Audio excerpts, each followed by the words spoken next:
umatras na yung complainant. Sir, pinakulong pa kami. Yun yung masakit dun, sir. Sino kukulong sa inyo? PNP, sir. Sino utos? That time, sir, PNP Chief Bato de la Rosa, sir. Merong itong video sa YouTube, sir, na plano kaming patayin, sir, para matakpan yung kaso sa Karami. Okay. So proceed tayo muna doon sa mga sa mga natin na dismiss pa, no? Si Mr. Sunny Reyes, Mr. Sunny Reyes, ano pong position nyo? Patrolman. Patrolman po. So bakit po kayo na-dismiss? Mike po, Mike. Ginasuhan po ako ng Station 11 po. Ano nga pong ikinaso sa inyo? Bali, ang drugs tsaka baril po, tinanong po nila ako. Ano po? Drugs po, tsaka baril po. At kayo nag-shoulder no lahat ng gasa sa kaso niya. Opo. Ang totoo po yan, sir, Your Honor, yung pangyari pong yun, yung meron pong nagpapanggap na polis po doon sa huling lamay po ng kapitbahay namin. Ngayon po, tinulungan ko lang po, tinignan ko po kung totoo po bang polis yun. Ngayon, nakaharap ko po, hindi po polis yun, kaya tulong-tulungan ng mga kapitbahay namin. Ngayon, nagpatawag po ako ng assistant na polis, at dumating po yung PO2 Bungato, tsaka yung PO1 Luminis, over ko po sa kanila. At ang sabi sa akin po, sumunod daw po ako sa presinto para mapagsampa ng kaso.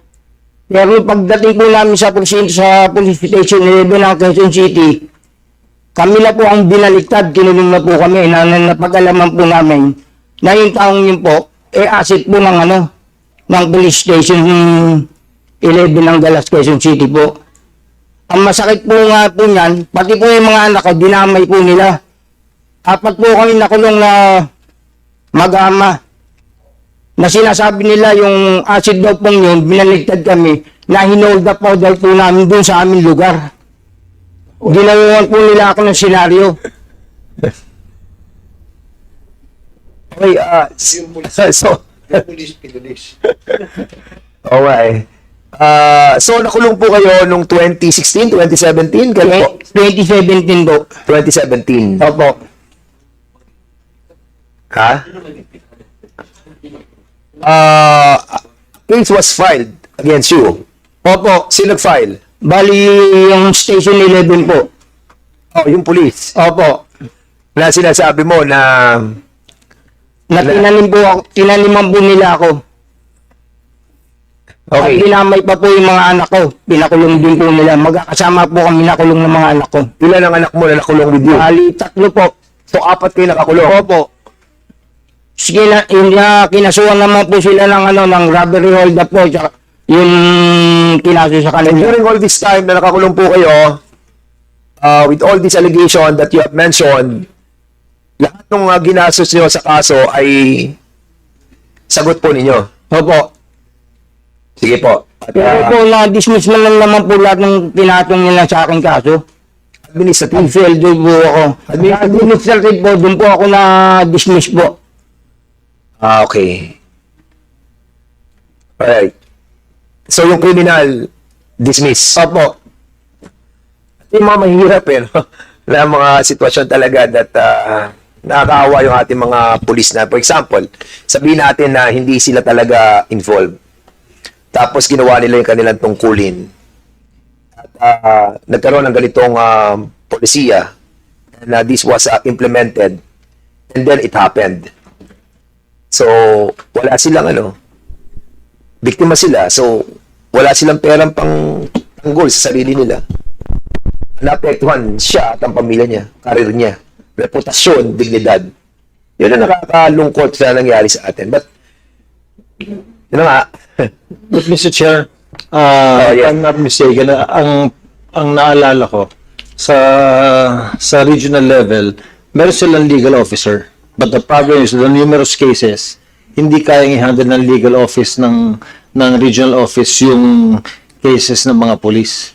I think what is important, I think what we need to do, Mr. Chair, is to augment funding, to augment yung lawyers sa legal office nila to handle cases para matulungan yung mga polis. Problema ata, wala kayong ganitong ano, PNP, wala tayong budget for this ganito Wala Kanina tinatanong ko kayo kung merong pondo na ginagamit for this kind of cases that kapag na-filean sila, meron ba tayong nire-release? And even giving them legal manpower?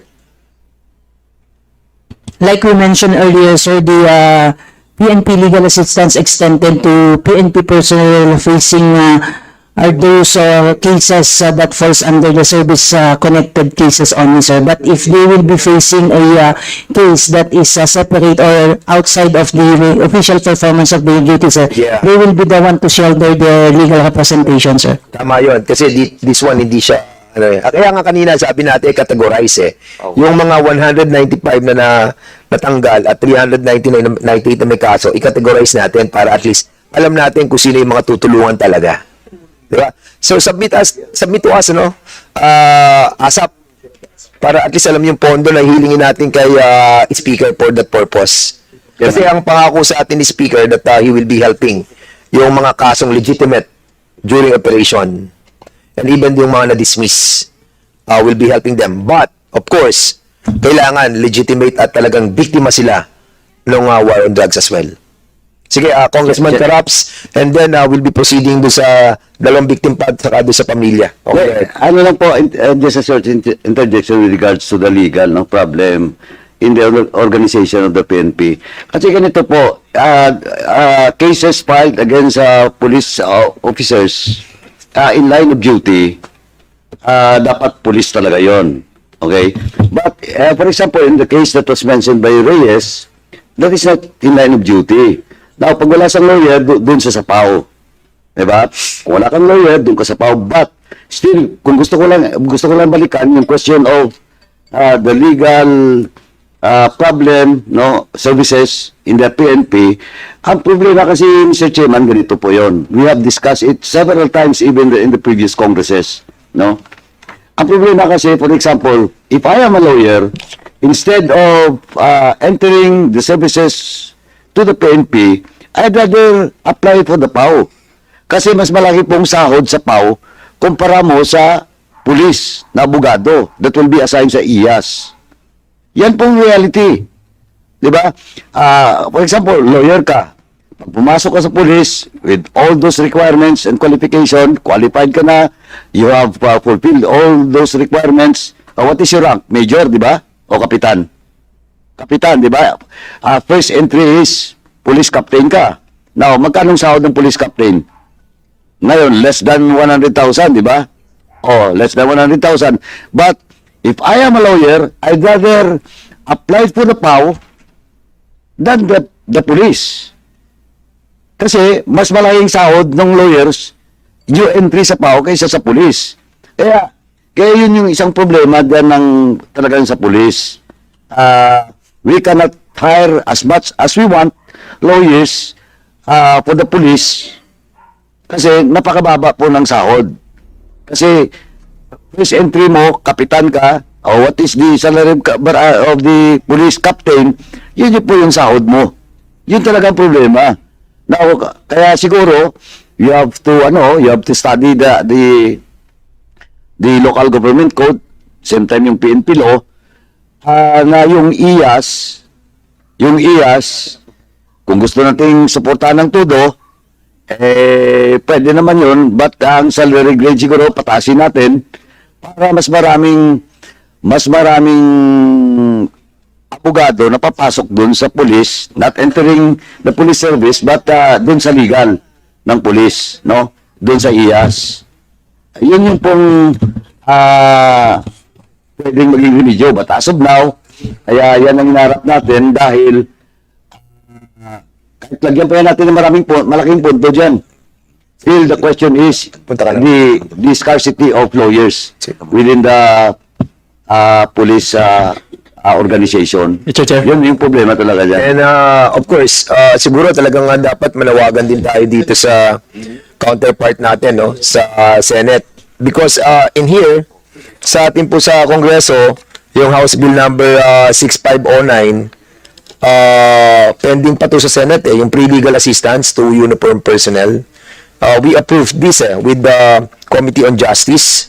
2022 pa to, naalala ko na aprobahan na natin to, providing free legal assistance to any officer or uniformed personnel of the Armed Forces of the Philippines, the Bureau of Fire, Bureau of Jail, Coast Guard, PNP, na facing any charge before the prosecutor's office.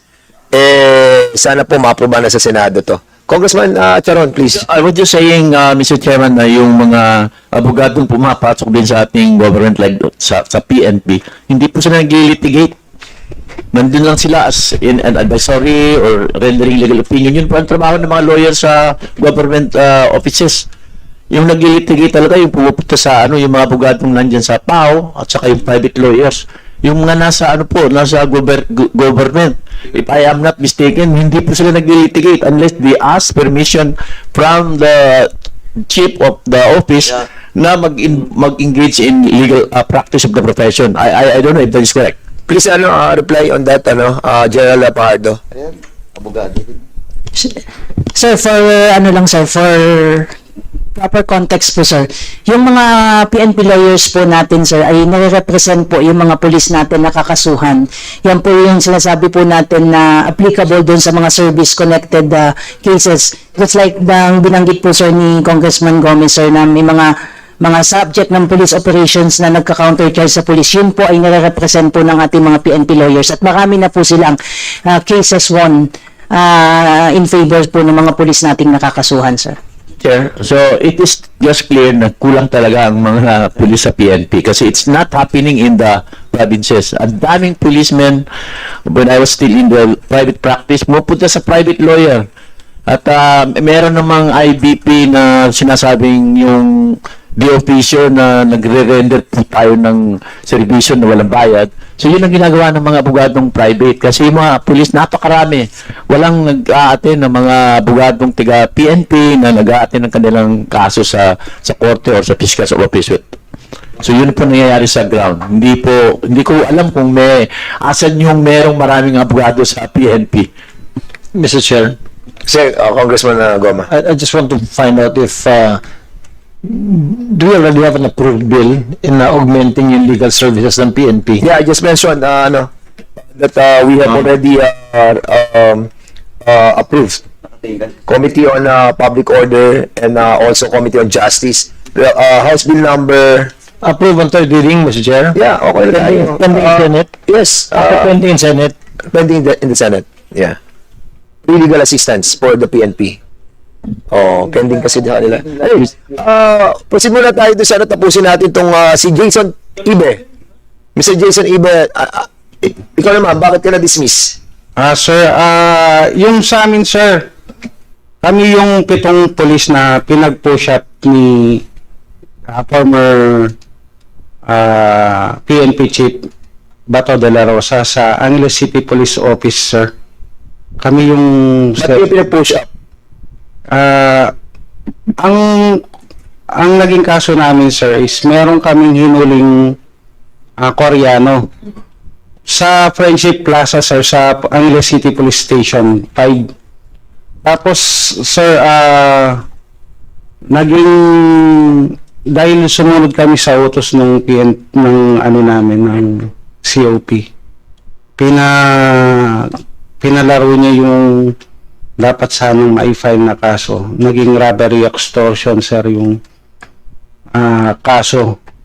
Ngayon, sir, pumutok sa media dahil nakasabay yun sa kaso nung pinatay na Koreano sa loob ng krame. Yeah. If you remember, sir, yung kaso ni Ricky Santa Isabel na Yes. Juji yata yung Koreano. Sorry, sir. Okay, Yes, sir. Para matakpan, sir, yung dahil naging national news yung sa Korean. Korean na yun na namatay sa krame, sir. Ang kwento nung sa amin, sir, kami, sir, yung pinantakip nila para gawing sensationalize yung kasong simpleng robbery extortion sa rin sa amin. Is ginawa kaming kidnapping. In-insist nila, sir, na pinapilit nilang pinafile na kidnapping yung maging kaso namin. Tapos apparently, sir, after second day, sir, nangyari yun, sir. Nirestrict kami sa kampo, sir. Tinanggalan kami kaagad ng baril, sir, at saka ng cellphone. Nirestrict kami doon wala pa kaming kaso, sir. Tapos, nabalitaan na lang namin na may planong patayin kami, sir. Ng mga taga-Krami ata or Ito kasi nyo, it's not, hindi siya involved yung operation nyo tungkol sa illegal drugs. hindi, sir, robbery extortion ng police. Well, anyway, ang pinag-uusapan natin is sa EJK, no? Yes, But it's worth understanding also yung case ninyo. No? Kasi, sir, yung These are all these are all your story and then your allegation. But of course, we will be asking also the PNP to look into this. Kung talagang but sir, administrative dismiss kayo, right? yes, sir, yung criminal case din, sir, dismiss. Ano natin doon, for example, na-dismiss tayo criminally? Sir, yung po kasi nangyari sa amin, sir, kung if I may, sir, tutuloy ko yung Sige, go ahead. para malaman lahat, sir. Publicly kasi, sir, na pinaya kami without wala pa kaming mga na-file na kaso. Tapos, sir, lahat ng gastos, sinolder namin, sir, yung pambayad ng abogado. Where in fact, yung case namin, sir, job-related, work-related po yun. Kaso, walang support sa PNP, sir. Tapos, Sino kaso sa inyo? tapos, sir, na-dismiss na yung kasong kriminal namin. Umatras na yung complainant. Sir, pinakulong pa kami. Yun yung masakit dun, sir. Sino kukulong sa inyo? PNP, sir. Sino gutos? That time, sir, PNP Chief Bato de la Rosa, sir. Merong itong video sa YouTube, sir, na plano kaming patayin, sir, para matakpan yung kaso sa Krami na binulgar ni asawa ni Ricky Santa Isabel, sir. Na makikita pa yun sa YouTube. Mismo siya nagpa-interview sa sa GMA or sa National TV na itong police na dapat kaya kinakasuhan kami ng kidnapping, sir. Muntik na kami ilatag din. Hindi ko alam, sir, kung DDS or ano. Ganun. Pero yung asawa mismo ni Ricky Santa Isabel, sir, hindi siya pumayag na ganun yung gawin nila sa amin. At with the support of our wives and relatives, sir, binuntayan kami sa kampo, kanya hindi natuloy yung plano, sir. Paano nyo nalaman yung sinasabi nyong alleged plan? Paano nyo naman na Sir, kasi yung first na dinala kami sa campus, sir, restricted, tinanggalan kami kaagad ng baril tsaka cellphone. Wag daw kami nakikipag-communicate sa labas. Tapos, sir, dahil sa akbo doon kami, marami kaming kakilanang polis. Sinabi nila sa amin, wala kaming cellphone, sir. May isa-isang kwarto kami. Sabi nila, may planong patayin kayo, kukunin kayo dyan, sabi niya. Sabi, tawagin niyo yung mga kamag-anak niyo, bantayan kayo, sir. Apparently, sir, na-verify namin po yun. Sino nagsabi sa'yo ng ganun? Yung mga kasama din namin, Official sir. doon? Yes, sir, mga kadikit na namin official. Saan area kayo? Angeles City Police Officer. Saan? Angeles City Police Officer. Can you mention the name of the officer who have Kung sa executive session, sir, kung makakailing kami. Or sa affidavit. Yun yung mention namin. Sige. siguro mag-affidavit ka na lang. Tapos sir, yung nagpatibay dun sa sabi-sabi na yun sa station sir, ay sa campus sir, yun mismong asawa ni Ricky Santa Isabel sir. Sino si Ricky Santa Isabel? Yun po yung suspect na police. Karami sir, yung sa AIDG na pumatay dun sa Koreano. Okay. Let's proceed sa next, si Mr. Richard Agapito. Richard Agapito, can you tell us your, bakit ka na-dismiss? Sir, good morning po. Dagdag lang po dun sa sinabi sa kasama ko po ni Mr. Jason Ibe po.